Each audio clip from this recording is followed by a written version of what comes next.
안녕하십니까. 광산저널TV 조영문 대표입니다. 오늘은 김성진 전 산자부 대변인과 이만필 광산시민연대 수석대표를 모시고 최근 광산구의 핫한 미래차와 소부장의 의미와 지역 발전에 어떤 긍정적인 영향을 주는지 함께 이야기를 풀어보겠습니다. 두 분 인사하시죠. 반갑습니다. 네, 안녕하세요. 반갑습니다. 김성진 의원님 먼저 인사 말씀 한번 해주시죠. 광산저널 TV 시청자 여러분 안녕하십니까? 광주와 광산의 미래를 위해 열심히 뛰고 있는 김성진 인사드리겠습니다. 만나 뵙게 돼서 반갑습니다. 반갑습니다. 광산저널 TV 유튜브를 통해서 가끔 인사를 드렸는데요. 저는 광산시민연대 수석대표 맡고 있는 이만필입니다. 예. 그럼 김성진 전 대변인님 근황이 어떠십니까? 예, 제가 작년부터 아시안 치매연구재단 이사장을 맡고 있는데요. 사실 고령화 사회에 들어서면서 가장 핫한 사회 이슈가 되는 게 이제 치매가 될 겁니다. 특히 우리 세대가 100만 명이 태어난 세대인데요.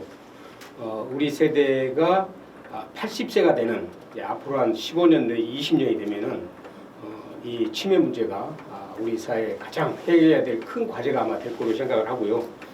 그래서 지금은 이제 우리 조선대학교 치매 연구단이 있습니다. 예. 그래서 같이 우리 지역의 건강한 노인 100세 시대를 맞이하기 위해서 열심히 또 활동을 하고 있고요. 최근에는 청년경제연구소를 개소를 했습니다. 예, 예. 사실 우리 청년들이 대한민국의 미래 아니겠습니까? 그런데 요즘 청년들을 보면 5포 시대니 7포 세대니 요즘엔 다포 세대라고 그럽니다. 다 포기했다. 그럼 청년들이 어떤 문제를 가지고 있는가? 이 청년들의 미래를 위해서 청년들의 현재를 깊이 들여다보면 대한민국이 앞으로 풀어나가야 될 그런 과제들이 이 안에가 있겠다 싶어가지고 청년경제연구소를 개소를 해가지고 지금 한참 연구를 하고 있습니다. 네. 우리 김성진 전 대변인님은 4년 전에도 경제 문제에 관심이 많으셨죠? 예, 제가 원래 산업부에서 27년 동안 산업경제, 실물경제를 했죠. 예, 그리고 또 광주 내려와서는 호남대학교에서 산학협력단 교수도 하고 광주 테크노파크 원장을 하면서 광주 산업과 경제발전을 위해서 또 많이 뛰었습니다. 산자부에서 27년 근무했으면 거의 경제 전문가라고 봐도 무방하겠습니다. 실물 경제에 대한 대한민국의 밑그림을 그리고 실제로 각 지역과 연계해서 또 집행하는 그런 일들을 많이 해봤기 때문에 다른 분야는 모르겠지만 산업과 경제 분야에 대해서는 나름대로 오랫동안의 경험과 또 중앙의 네트워크, 그다음에 지방에서의 실행, 그다음에 제가 또 중국 경제 박사학위를 했습니다. 그래서 이제 이론적인 배경까지 같이 가지고 있는데 앞으로 이러한 이 이력과 경력, 네트워크를 잘 활용해서 광주가 대한민국의 중심 도시로 우뚝 서는데 기여와 역할을 하도록 하겠습니다. 좋은 말씀까지. 그래 시대적으로 경제가 원체 혼란한 상황, 불투명한 시대이니까 경제에 탁월한 경제 전문가가 필요할 것 같아요. 지역사회에서도. 앞으로 해야 될 일이 많다고 생각을 합니다. 그래요. 예. 이만필 수석님 요즘 바쁘시죠? 좀 그렇습니다. 지난 4월에요. 장기표 선생님을 중심으로 해가지고 특권 폐지, 그러니까 국회의원들이 갖고 있는 불체포 특권이라든가 그다음에 면책 특권이라든가 이런 부분에 대해서 특권 폐지가 돼야 된다. 그쪽에서 조사를 해보니까 한 160개가 넘는다고 합니다. 특권 국회의원이. 지난 4월에 특권 폐지 국민운동 본부가 출범을 했고요. 저희 광주도 5월에 호남 총궐기 대회를 진행을 했습니다. 그래서 5월 31일 날 또 7월 17일 날 국회에서 특권 폐지 관련된 총궐기 대회를 진행을 했었고 그때 생각 이상으로 한 5천 명 정도 인원들이 모여가지고 우리 사회에서 특권 폐지가 얼마나 중요한 이슈인지 그런 관련된 활동들을 하고 있고요. 우리 광주 본부도 지역에서 이번 이제 하반기부터는 광주에서도 행사를 진행을 해서 지역의 국회의원들 특권 폐지에 대한 인식을 좀 명확하게 할 수 있도록 활동을 하고 있습니다. 예, 우리 이만필 수석님은 제가 처음 볼 때나 지금이나 한결같으신 것 같아요. 김성진 전 대변인님 저 국회의원 출마 준비하고 계시죠? 예, 뭐 준비를 하고 있습니다. 혹시 국회의원 당선되면 특권 폐지 하시겠습니까? 특권이 없는 국회의원을 만들어보고 싶습니다. 아니 이게 쉽게 말씀하면 특권 폐지 동참하시겠습니까? 당연히 해야죠. 아 그래요. 저도 이렇게 물어보면은 갈리더라고요. 현역 배지를 차고 계신 분들은 특권 폐지에 참여하지 않고 싶고 예, 배지를 차고 싶어 하신 분들은 특권 폐지에 동참하겠다. 네, 그분들도 아까 말씀하신 대로 갈 때와 올 때의 마음이 같을란가는 모르겠습니다만은 아무튼 이렇게 참 반이 갈려요. 예. 김성진 전 대변인님께 질문을 드리겠습니다. 100만 평 규모의 미래차 습과 산단 유치, 자율차 부품, 뭐 소부장 특화 단지 의미에 대해서 좀 설명 좀 해주십시오. 예, 뭐 다들 이제 뉴스에서 보셨겠지만은 지난 4월이죠. 그 중앙정부로부터 미래차 산업단지로 지정을 받았고, 내년 7월 달에는 소부장 단지로 특화 단지로 또 지정을 받았습니다. 특히 광주는 자동차로 먹고 사는 도시입니다. 이 전체 산업 제조업 생산의 45%가 자동차에서 나오고요. 그다음에 전체 고용 인원의 23%가 또 마찬가지 자동차에서 나옵니다. 그래서 이 자동차 산업이 변화하는 미래의 성장을 따라잡지 못하면은 결국은 광주의 산업도 위험하다 이렇게 평가를 할 수가 있겠습니다. 그런데 다행히 이번 1년에 국책 사업을 수주함으로써 우리 광주의 자동차 산업의 밝은 미래가 약속된 건 아니지만은 우리 하기 나름에 따라서 광주의 미래가 밝다 이런 의미를 부여를 하고 싶습니다. 그래요. 정리하면은 자동차 도시인 광주가 미래차 소부장 특화단지 유치로 인해서 미래 먹거리가 준비된 부분이 네, 있다. 예. 그 말씀이시죠? 그리고 이제 아시다시피 이 자동차는 전후방 산업 연관 효과가 굉장히 큽니다. 특히 이제 미래차로 이 전환이 되면서 자동차는 기계 부품이 아니고 전자 제품이 됩니다. 지금도 고가 차량의 경우는 전장 부품의 부가가치가 50%를 넘어갑니다. 앞으로 전기차가 되고 자율주행차가 되면은 80%에서 90%가 전자제품으로 됩니다. 그래서 자동차는 기계가 아니고 전자제품이다라고 이야기를 할 수 있는데요. 예. 다행히 광주는 우리가 인공지능 하지 않습니까? 그다음에 삼성전자를 비롯한 전자산업 기반이 그래도 꽤 발달되어 있습니다. 그래서 이런 것들을 잘 활용하면은 자동차 산업뿐만 아니고 연관산업, 전자, 광산업, 뭐 에너지 산업까지 포함해가지고 함께 광주의 미래 산업을 발전시킬 수 있는 토대가 되겠다. 아주 이번 두 번의 국책 사업의 수준은 굉장히 의미가 크다. 이렇게 말씀드릴 수가 있겠습니다. 그래요. 뭐 광주의 미래가 밝다는 데 대해서는 적극 동의합니다. 네. 우리 임 수석님 동의하시죠? 당연하죠. 예. 뭐 이제 그 우리 광기장 광주시장님은 벨트를 좋아하시대요. 예. 이번에 뭐 미래차 국가산단, 빅그린 국가산단, 진국산단을 해서 삼각벨트 완성이라고 하는데 전번에 뭐 영산가하고 황룡가하고 뭐 Y벨트 말씀하시던데 이게 무슨 의미죠? 예, 우리가 저기 벨트라고 이제 Y 벨트 이제 표현하는 것은 이제 어쨌든 시민들이 좀 이해하기 정책에 대한 이해하기 쉽게 이제 표현을 한 것 같고요. 이제 하나만 덧붙이면 우리 김성진 대변인께서 다행히 미래차 산업단지 선정이 됨으로 인해서 그에 대한 문제를 점증적으로 해결해 나갈 수 있는 어떤 기반을 다했다는 게 의미가 있다고 생각이 되고요. 아까 삼각벨트 얘기를 했었는데 이게 이제 기존에 우리 진구 산단, 일반 산단이 자동차 부품을 개발하고 생산하는 단지로 구축이 되어 있고 또 빅그린 산단, 국가산단이 자동차 부품을 인증하고 실증하는 단지로 되어 있다는 거죠. 근데 이번에 미래차 국가산단 내용으로 해가지고 자율차 차량이라는 시스템 이거 실증할 수 있는 단지. 그래서 자율 주행차 관련된 전반적인 핵심적인 세 가지 산업과 내용들이 이 광주 광산에 구축할 수 있는 어떤 삼각 벨트가 설치가 됐다라고 해서 이제 의미를 두고 있는 것 같습니다. 그래요. 제가 무지한 탓에 좀 여쭤봤습니다. 그래요. 아무튼 뭐 이것도 뭐 좋은 내용이네요.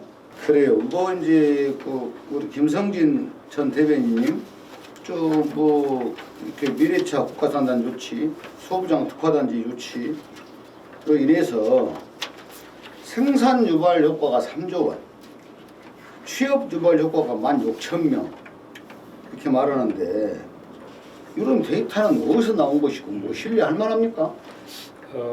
이 경제적 효과나 고용 창출 효과 같은 경우는 투입된 자금, 투입된 예산 이런 것들의 비례해서 계산이 됩니다. 예를 들면은 우리가 제조업의 생산 유발 계수라고 그러는데요.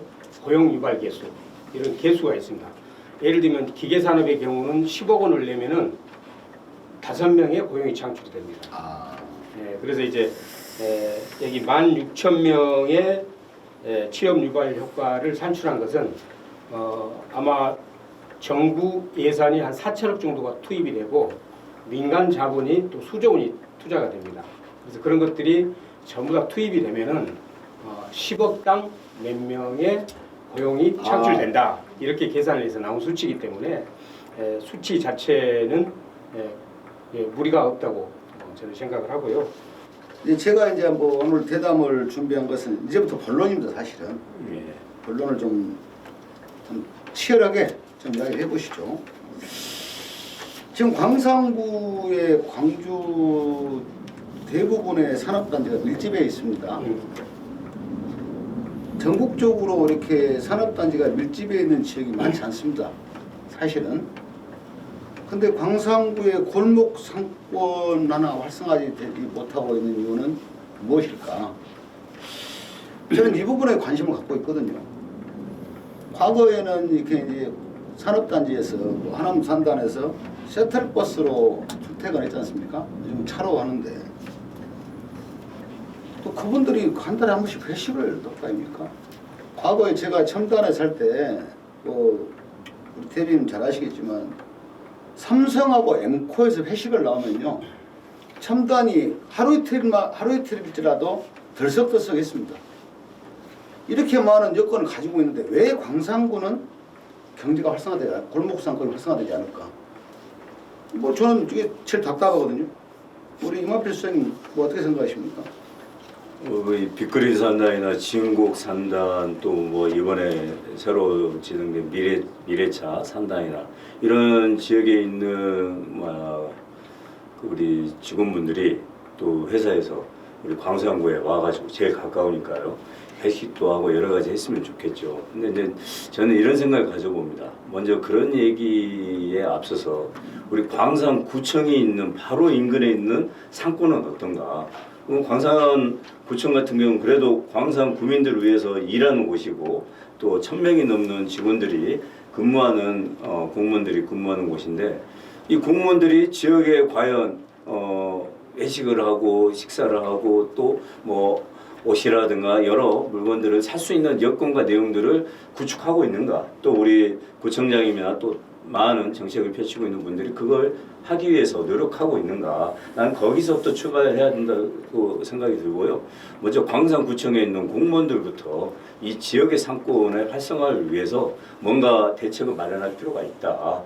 그래서 지역의 화폐라든가 여러 얘기들이 나오고 있지만 저는 근본적으로 바로 옆에 있는 우리 송정 올시장, 매시장 관련된 부분, 우리 남광주 시장이나 양동 시장이나 그다음에 여기 어디입니까? 우리 계림동에 있는 대인시장이나 이런 데 보면 실은 예전에 비해서 활용하기 굉장히 좋게 만들어놨어요. 뭐 간단하게 비 안 맞게 위에 천장도 다 만들어 놓고 시설을 현대화하고 있는데 유독히 우리 송정리 매일시장, 우시장만은 그렇게 돼 있지 않아요. 얼마 전에도 가보면 비가 오면 막 난리가 아니죠. 그 장보러 오신 분들이. 그래서 저는 그런 부분부터 기본적인 시설을 구축하고 할 필요가 있다고 생각이 되고, 과연 지역에서 상권과 연계해서 이 부분을 어떻게 풀어갈 건지 지금 당장 관련된 부분부터 풀어갈 의지가 우리 지자체장님들께서 좀 면밀하게 검토하고 추진할 필요가 있겠다, 그렇게 생각합니다. 그래요. 이만필 수석님 말씀이 여건 마련이 먼저다. 예. 또 뭐 지역민, 또 지역 공직자들이 먼저 우선 소비에 앞장서야 된다. 예. 그렇게 정리를 하겠습니다. 우리 김성진 대변인님께 또 질문 드리겠습니다. 미래차 소부장 등 서말의 구슬을 꿰 수 있을지, 지역 발전과 경제 활성화의 토대로 이어지기 위한 준비는 어떻게 해야 될지 그게 궁금합니다. 예, 사실 이제 미래차 국가산단은 이제 지정을 받았지 않습니까? 이게 이제 토지 수용부터 시작해서 개발하고 분양까지 하려면은 최소 5년에서 지연되면 10년까지 걸립니다. 근데 아무튼 빠른 시간 내에 산단 조성을 해야 그만큼 우리가 시간과 돈을 절약할 수 있지 않겠습니까? 그다음에 이제 미래차 산단이 100만 평이 됩니다. 100만 평에 저는 가장 중요한 게 여기에 기아차가 들어가면은 옆에 차세대 배터리 공장이 들어와야 된다고 생각합니다. 앞으로 자동차 산업은 미래차의 변화는 첫 번째 변화가 전기차로 갑니다. 그리고 두 번째 변화가 자율주행차로. 그래서 앞으로 이 두 가지의 혁신이죠. 혁명, 자동차 혁명을 위해서 우리가 미래차 산단을 그 흐름에 맞게끔 우리가 혁신 산업단지로 만들어야 되는데, 그래서 차세대 배터리, 이게 광주의 앞으로 미래 먹거리 산업으로도 만들 수가 있습니다. 그래서 이거 투자 유치 혼실의 노력을 통해서 해야 된다고 생각을 하고 있고요. 그다음에 이제 그 자율차 부분과 관련해서 좀 말씀을 드리면은, 자율차는 1단계부터 4단계까지가 있는데요. 지금 우리가 와 있는 건 2단계 수준입니다. 그래서 자본 투자 유치가 중요하다고 생각합니다. 능력이나. 이만필 수석님, 예. 지역 인재에 대해서 정의 한번 해주실랍니까? 지역 인재 그런 건데. 제가 제가 지인한테 들은 말이 있어요. 지역 인재가 이제 이렇게 미래차나 소부장에서 지역 인재를 양성하고 채용하고 온다는데, 그 지역 인재가 광주 지역에 있는 대학교를 졸업한 사람을 말하느냐, 광주 지역에서 나와서 자란 사람을 말하느냐, 이렇게 구분을 또 하더라고요. 과연 그러면은 뭐 전남대나 조선대나 호남대라는 대학교에서 외부에서만 학교 오지 않습니까? 전남에서도 오고 다른 데 타지에서도 오는데, 광주에 있는 대학교를 졸업한 사람을 지역 인재라고 하느냐, 광주에서 나와서 자란 사람을 지역 인재라고 하느냐. 요즘에는 광주의 전남대나 이런 데 보면 학생 수로 보면 이제 중국인 유학생들이 굉장히 많습니다. 그렇죠. 지금 중국인 유학생도 지역 인재냐? 전남대나 조선대, 이렇게 호남대를 졸업하면 지역 인재가 되겠죠. 좁게 얘기하면 그 대학의 출신들, 그 지역 출신의 그 대학의 출신들, 뭐 전남대가 됐든 조선대, 호남대가 됐든 다른 전문대가 됐든 간에 얘기를 한다고 생각이 되거든요. 근데 문제는 아까도 산단 소부장 특화단지로 지정이 되면서 뭐 취업 유발 효과 16,000명 이렇게 얘기를 하는데, 과연 거기에 우리 지역 출신들이 얼마나 배정이 될 것인가. 전에 한전 내려왔을 때도 한전 직원들 중에 우리 지역에 튀우를 많이 주라 했더니 그렇게 또 못했거든요. 그렇죠. 예. 우리 이만필 대표님 하신 말씀 중에 지역 인재 관련해가지고 우리 광주 지역의 대학을 졸업하고 지역에 얼마나 남느냐, 50%가 안 됩니다.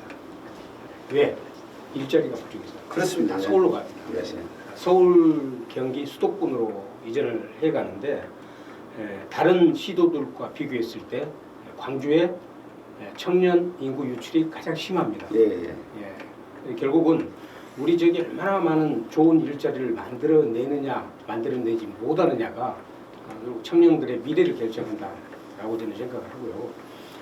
그래서 우리 지역의 모든 출발은 어떻게 하면은 기업들의 투자를 이끌어낼 것인가. 여기에 우리 광주의 미래가 달려있다.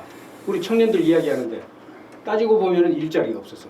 왜 일자리가 없냐? 새로운 투자가 일어나지 않기 때문에 일자리가 없다. 그럼 우리는 뭘 해야 되느냐? 일자리를 만들 수 있는 기업들이 여기 지역에 있는 기업들이건 밖에 있는 기업들이건 광주 지역에 투자를 해야 됩니다. 그래야 일자리가 생겨납니다. 그런데 누가 지금 투자를 이야기하고 있습니까? 누가 지금 투자 유치를 위해서 땀을 흘리고 있습니까? 광주의 미래를 위해서 우리는 반드시 이 문제에 대해서 우리가 고민하고 행동을 해야 되지 않을까 생각합니다. 하나만 더 붙이면요. 그 첨단에 있는 지스트 주로 이제 대학원 중심의 대학 아닙니까? 예, 그렇죠. 예. 거기를 졸업한 학생 중에 단 한 명도 광주에 남아있는 사람이 없답니다. 그래서 그 얘기를 듣고 충격을 받았거든요. 그러니까 교육하는 시설들은 만들지만 실제로 교육을 받은 학생들, 대학원생들이, 당사자들이 광주에서 일을 할 수 있는 일자리가 없어서 간 거죠. 광주가 싫어서 간 게 아니고. 맞습니다. 예. 말씀하신 데 전적으로 예. 동의를 합니다. 예. 그래요. 우리 김성진 대변인 말씀은 결과적으로는 뭐 좀 미래를 내다보는 경제 전문적인 식견이 있는 정치인들이 또 자치단체장들이 많이 나와야 지역 발전이 되고 투자 유치도 하고 또 우리 지역 청년들이 지역을 지킨다 그 말씀 아니겠습니까? 예. 저는 100% 동의합니다. 또 이렇게 이런저런 말씀 나누다 보니까 시간이 다 됐고 그리고 이제 우리 김성진 전 대변인부터 마무리 발언 짧게 해주시죠. 예. 광산채널 TV 시청자 여러분, 오늘 이렇게 만나 뵙게 돼서 반가웠습니다. 앞으로 광주의 미래는 투자에 달려있다. 기업들을 많이 유치할 수 있는 그런 사람들이 이 광주에 필요하다라는 말씀을 드리고요. 민주주의 심장 광주가 미래 산업의 중심지로 우뚝 설 수 있도록 열심히 뛰겠습니다. 고맙습니다. 우리 임 수석님도 한 말씀 해주시죠. 네, 오늘 경제 관련된 주제로 해서 얘기를 나누는데 많이 배웠고요.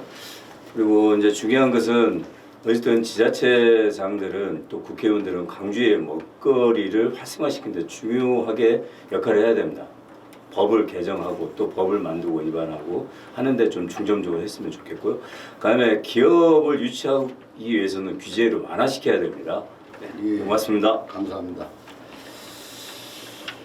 선출직 단체장, 정치인들의 치적 쌓기와 말잔치, 말장난에 놀아난 지도 벌써 수십 년이 흘러 유권자들은 정치인들의 발표를 별로 신뢰하지 않습니다. 하지만 이번에는 정말 믿어보고 싶습니다. 자신들만의 잔치가 아니고 진정 지역 경제 발전을 견인하도록 구슬을 잘 꿰일 준비가 필요합니다. 생산 유발 효과, 취업 유발 효과 등 서말의 구슬을 잘 꿰어서 보배를 만들고 광산군을 포함한 광주시 경제 활성화로 이어지기를 42만 광산 구민과 함께 진심으로 바랍니다. 오늘 함께해 주신 두 분 감사드립니다. 예, 고맙습니다.